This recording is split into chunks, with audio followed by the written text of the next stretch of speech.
3, 2, 1. Loading complete.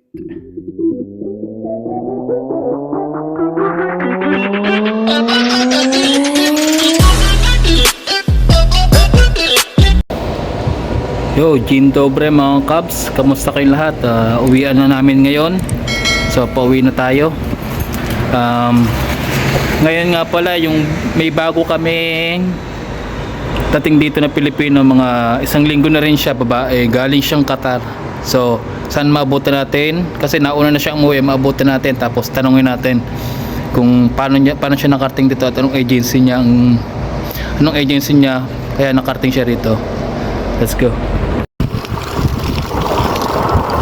Mukhang maaabutan natin mga Cubs yung bago na kasama ko ngayon, yung babae, galing siyang Qatar.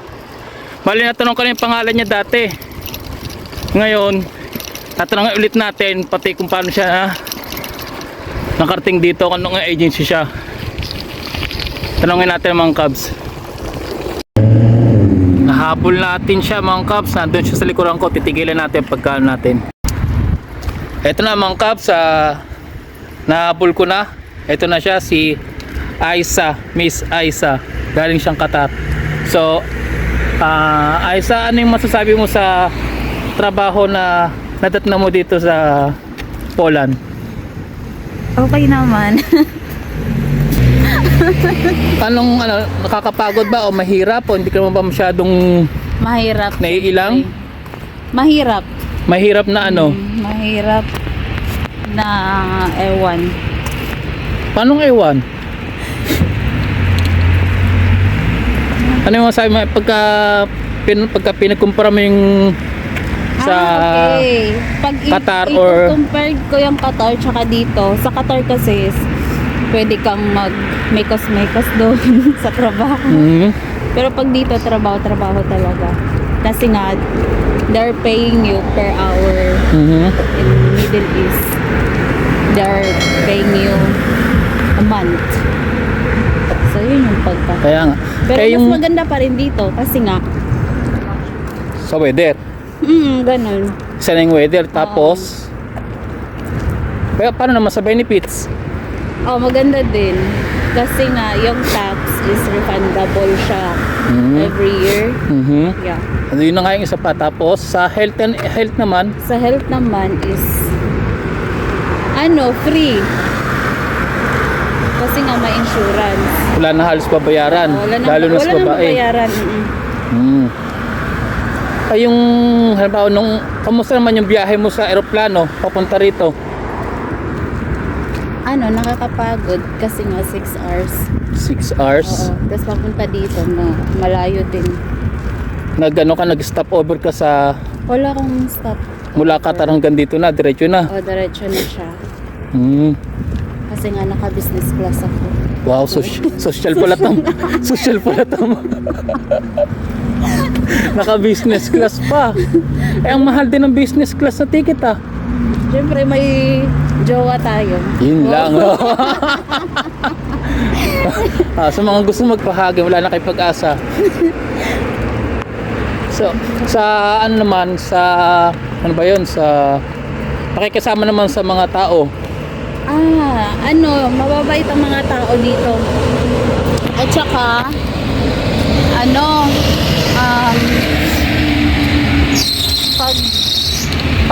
ang work dito hanggang 11 lang, di ba?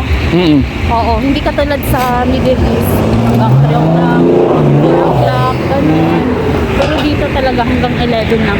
At saka wala kang nakikita mga taong paggalagala. At this time, parang yung mga tao parang nasa bahay na sila. So, yung masabi mo na safe talaga dito. Safe talaga dito compare sa Poland. Middle East. And about sa mga naman sa pagkain, mura lang talaga dito. Ang mahal lang talaga dito yung gulay. Yung gulay lang talagang mahal dito. Hindi naman ganoon kamahal, pero may kamahalan. Tama ba?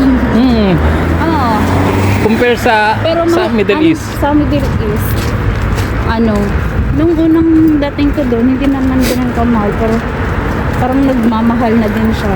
Parang mas mahal pa doon kaysa dito. Mm. Pero ang mamimiss mo talaga dito, hindi karne kundi mga lamang dagat, mga seafoods. Oo, kasi parang wala kumakang seafoods dito. May mga isda dito, mga frozen. Mga frozen. Meron naman, salmon. Salmon siya. Pero, yun nga, mahal. Mahal Para talaga. sa akin, namamahalan ako. Ganon.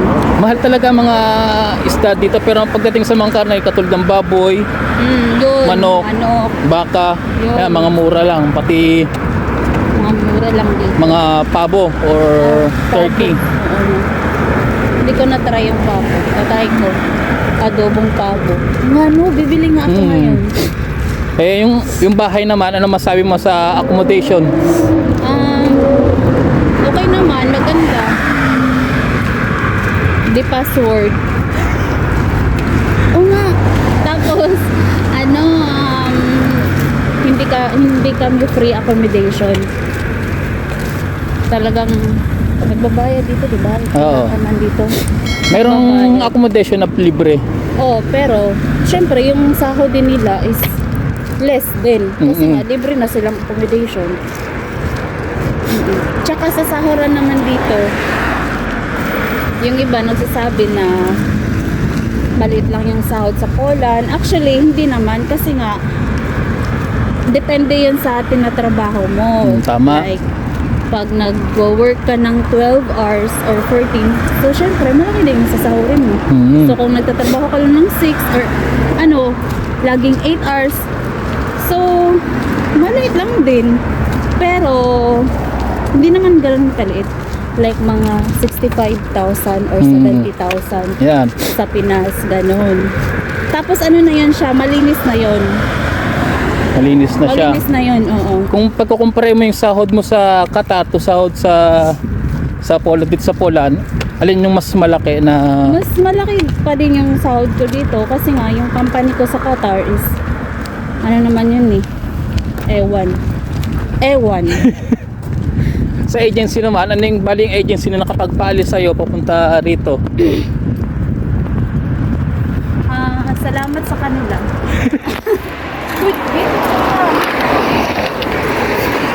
Salamat sa kanila? Bakit salamat sa kanila? Salamat.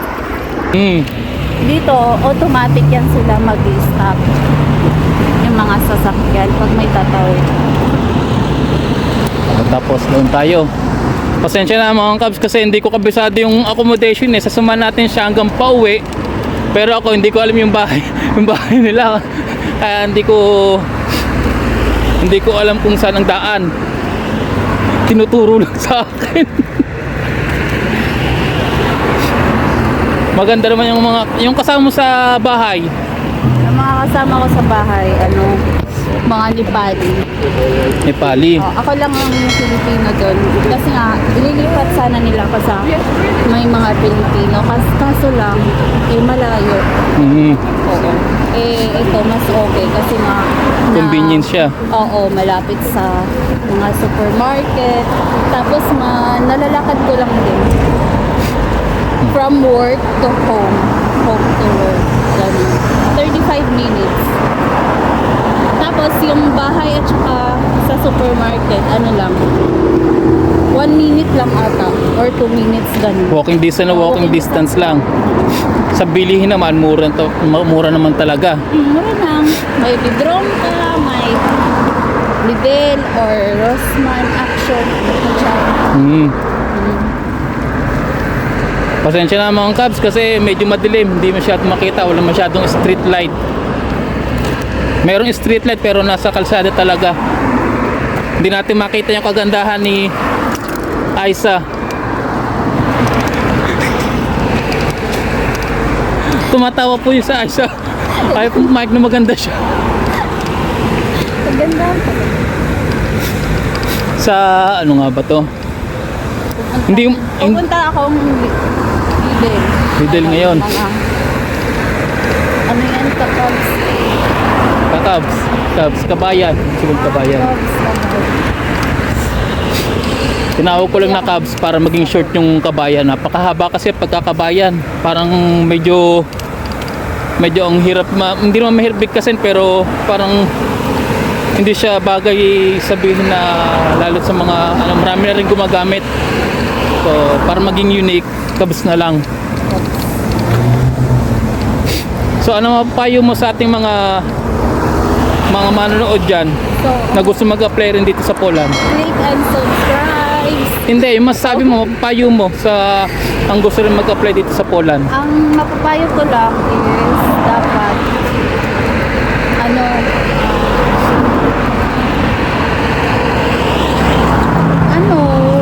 wag masyadong yung high expected ba. Tama yun. Oo. Isa pa yun. Pero ang Poland is naman siya, parang stepping stone mo. Kasi after nun, pag may PRC ka na, pwede ka naman lumipat ng ibang bansa, like sa ibang Europe, Italy, ganun, Switzerland, France, Germany. Yun. Pwede kang lumipat. Sa mga mag-a-apply na umaano sa mga agency, na basta-basta na nag-a-apply na hindi tinitignan yung agency, ano mapapayo mo? I-check nyo talaga kasi maraming scammer ngayon. Madaming scammer. Hindi mo malalaman kung scammer ba or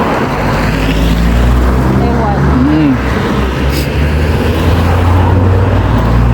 Tapos titignan nyo muna rin kung legit o hindi ang agency. Baka magbigay na kayo ng pera, di nyo alam na scam na pala kayo. Tsaka yung mga agent na Pwede yun. na yung sobrang laki magsingil about sa working permit. Kasi may mga agent na masyadong malaking maningil, mga 200,000 pesos na yun. Tsaka mura lang naman ang working permit. Dito siya pumunta siya sa Lidl, mga cabs. Samahan na rin natin sa loob. Teka lang, ilalako muna tong bike ko. Tapos nang mamili si Aiza, mga cabs. So samahan natin pa uwi bahay. Binili lang naman ay sabon. So ano masabi mo sa binili mo? Mura lang. Kasi yung yung mga sabon dito sobrang mahal. Hindi katulad dyan sa Middle East. May tag 10, 15. Pero ito mura lang to. 12. Liquid. Hindi ko na-videoan, mga cabs, yung sa loob eh. Parang nanibago siya. Hindi niya alam yung gagawin niya, yung sa self-payment.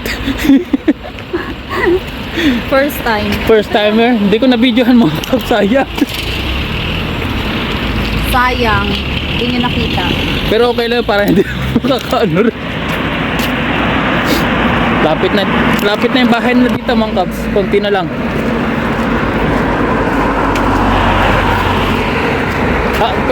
Paano naman yung Aiza? Yung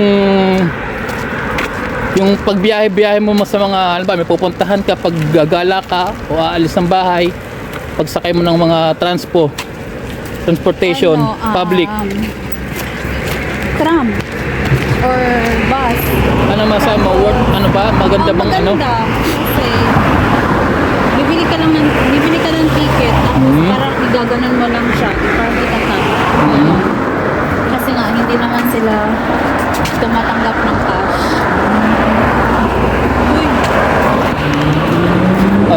Maliligot talaga ako, hindi ko alam eh. Sige, sa namin kasamahan pa. Dito nabili rin eh. So malapit na tayo sa kanila.